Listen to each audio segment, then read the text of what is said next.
एकांचा नातू अदानींचा ड्रायव्हर बनतो, दुसऱ्यांचा नातू अंबानींच्या लग्नात नाचतो आणि मग महाराष्ट्राच्या समोर येऊन गुजराती समाजाला शिव्या घालायच्या। मग याच्यापेक्षा आपल्या नातवंडांना अशा नाच्या आणि ड्रायव्हर होण्याचं बंद झालं पाहिजे ना, बंद केलं पाहिजे। आता नाच्या ठाकरे आता नवीन नाव पाडायला पाहिजे। आता आपला आमच्या महायुतीच्या सरकारच्या काळात हिट अँड रनचे जे दोन केसेस झाल्या, एक पुण्यात घडली आणि एक वरळीत घडलेली आहे। त्या दोन्ही केसेसमध्ये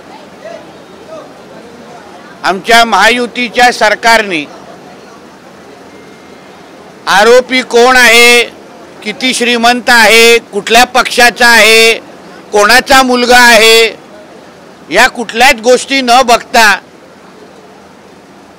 कायद्याला धरून जी कारवाई केली पाहिजे ती पूर्ण कारवाई करताना आपल्याला दिसतंय।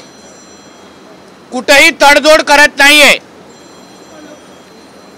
म्हणजे पुण्यामध्ये तर आपण पाहिलं असेल, गृहमंत्री म्हणून आमचे फडणवीस साहेब स्वतः तिथे गेले आणि तिथे कारवाई कशी व्यवस्थित होईल हे पाहिलेलं आहे।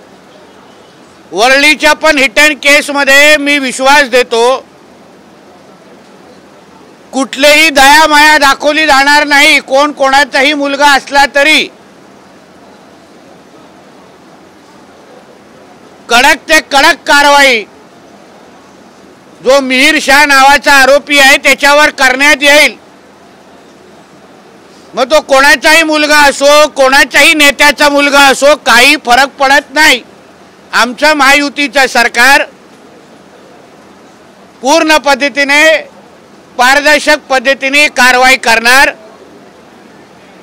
त्या महिलेला ज्या पद्धतीने चिरडण्याचा प्रकार झाला, तो कुठेही बिळामध्ये बसला असेल आरोपी, त्याला शोधून शिक्षा करणार।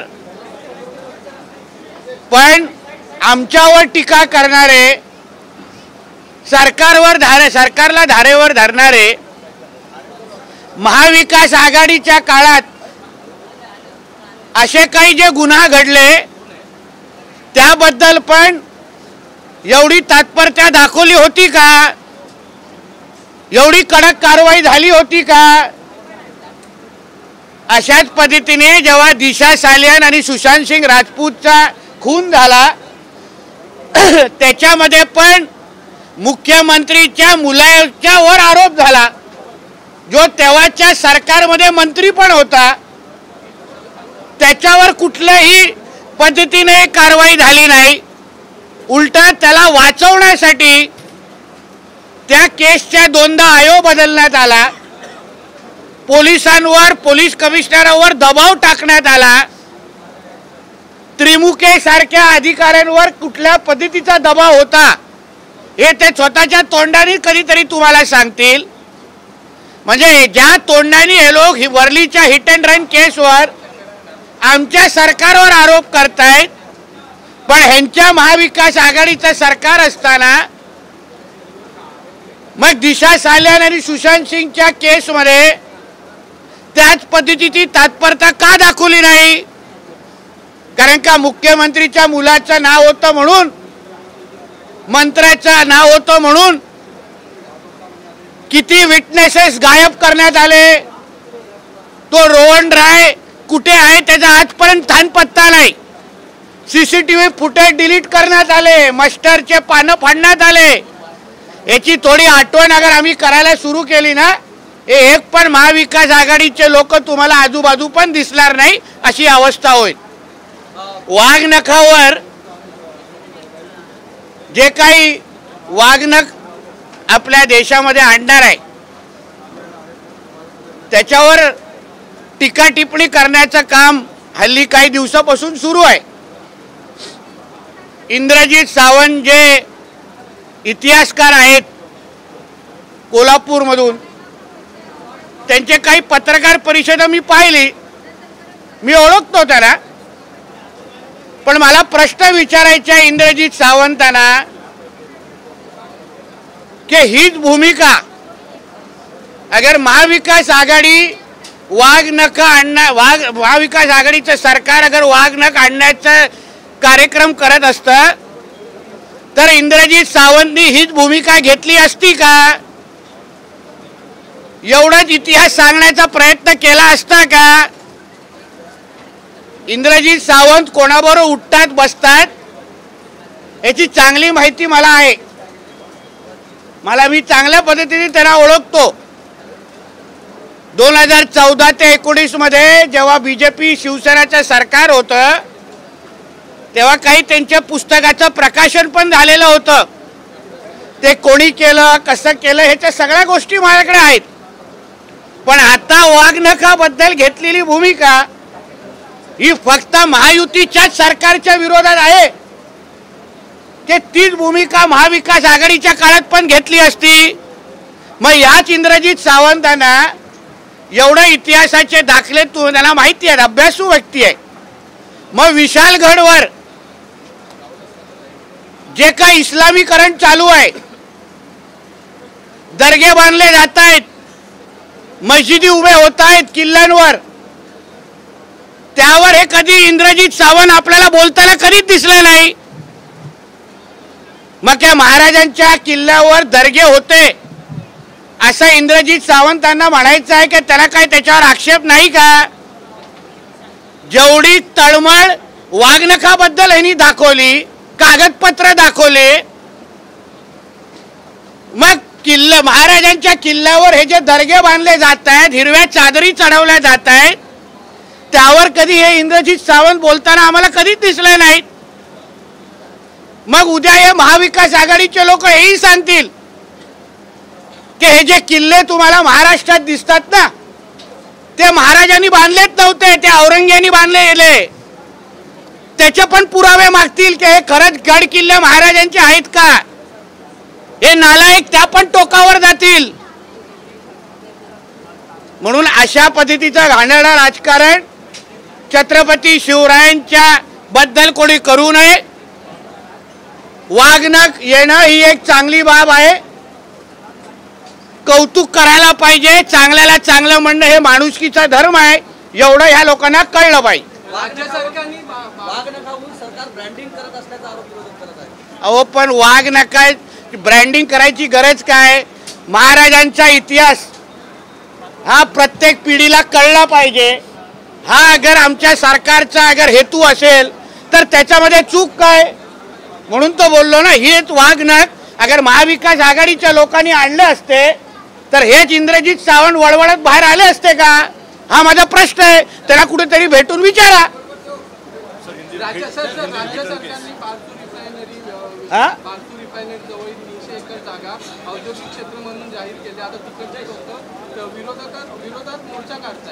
एक लक्षात घ्या, विरोध करणारे लोकांची संख्या काय आणि समर्थनाची संख्या काय? मोठ्या प्रमाणामध्ये समर्थन देणाऱ्या लोकांनी आज आपल्या विचाराचा खासदार रत्नागिरी सिंधुदुर्गामध्ये निवडून दिलेला आहे. आम्हाला आमच्या तरुण मुलं मुलींना तिथे नोकऱ्या आणि रोजगार धंदे निर्माण करायचे आहेत. म्हणून कुठलंही कोणी कितीही विरोध केला तरी पण कोकणामध्ये उद्योग धंदे नोकऱ्या निर्मिती होणार म्हणजे होणार, त्याला कोणी थांबवू शकणार नाही.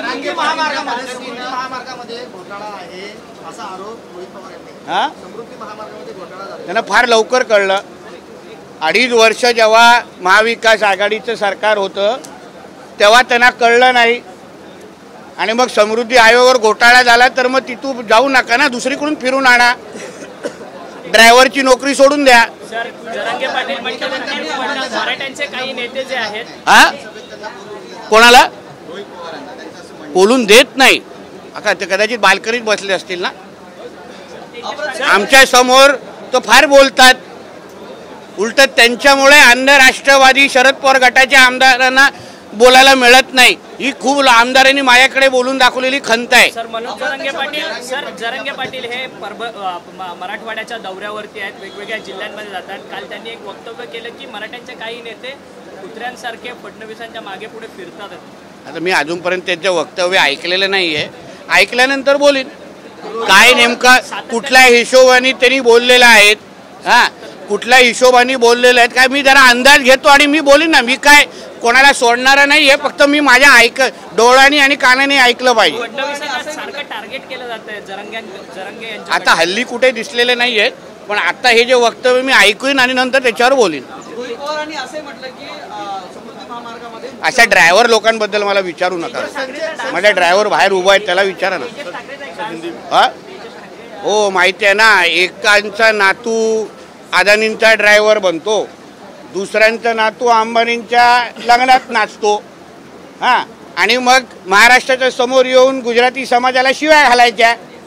मग याच्यापेक्षा आपल्या नातवंडांना अशा नाच्या आणि ड्रायव्हर होण्याचं बंद झालं पाहिजे ना, बंद केलं पाहिजे. मग कुठल्या तोंडाने तुम्ही गुजराती समाजाला अदानींना शिव्या घालताय? तुमच्या घरातले लोक कोण त्यांच्या गाडी चालवतात, कोण त्यांच्या लग्नाला नाचतात नाच्यासारखे. आता नाच्या ठाकरे आता नवीन नाव पाडायला पाहिजे. आता रोहित पवारांचा संजय राऊत झाला अशी टीका जी आहे कोणाचं? रोहित पवारांचा संजय राऊत झाले. ते बरोबर आहे, ते काय आता बरोबर बोलले दादा. ते काय असं नाही, कचऱ्यालाच देऊन मिळणार ना. मणिपूरच्या शिबिरात कचरा शेवटी नाळ्यामध्येच पडणार ना, घाणच असते. मणिपूरच्या शिबिरात राहुल गांधींनी काल भेट दिली. मणिपूरची स्थिती अद्याप सुधारली नसल्याचं त्यांनी म्हटलं. आता तिथे जाऊन अगर सुधारली नसती तर ते एवढे फोटो काढले असते का? त्यांनी मुलांबरोबर फोटो, लहान मुलांबरोबर फोटो काढताय, हसतायत, नाचतायत. तर मणिपूरची स्थिती अगर एवढी वाईट असती तर राहुल गांधींना ते फोटो काढायला जमले असते का? मग जसं मणिपूरला जाऊन फोटो काढले तसे ह्या आमच्या वारीमध्ये येऊन फोटो काढण्याची हिंमत करू नये. कारण का हिंदू समाजाला आवडणार नाही. खूप लोक थांबले आहेत, हे कधी वारीमध्ये येऊन चालतायत. हिंदू समाज त्यांच्या प्रत्येक वक्तव्यावर दुखी आहे, नाराज आहे, चिडलेला आहे. म्हणून त्यांना स्वतःची सुरक्षेची काळजी असेल तर वारीमध्ये चालायला येऊ नये. एक मराठी खतम करू. अरे कोणाबद्दल काय विचार?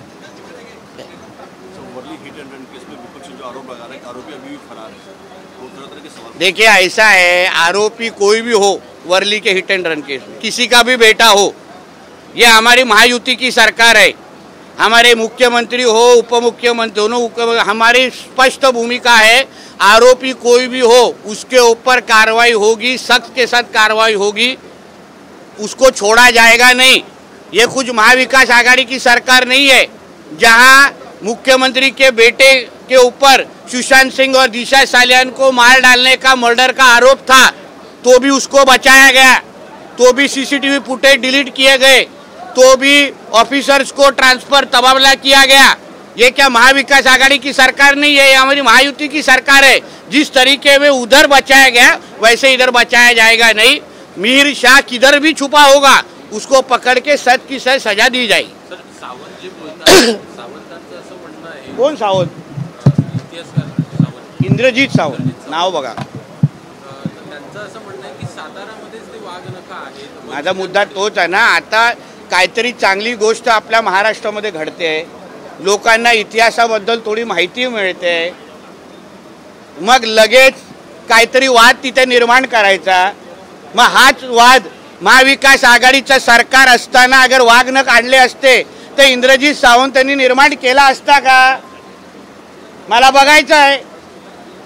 माझ्या हिशोबाने केला नसता, दिसले पण नसते. म्हणून अशा पद्धतीची कुठली चांगली गोष्ट होत असेल तर त्याला समर्थन दिलं पाहिजे. आमचंच महायुतीचं सरकार करते म्हणून मुद्दामून काहीतरी वाद निर्माण करायचा, लोकांमध्ये संभ्रम निर्माण करायचं, म्हणून उगाचच्या अशी वक्तव्य करू नये असं इंद्रजीत सावंतांना सांगेन. चला येऊ.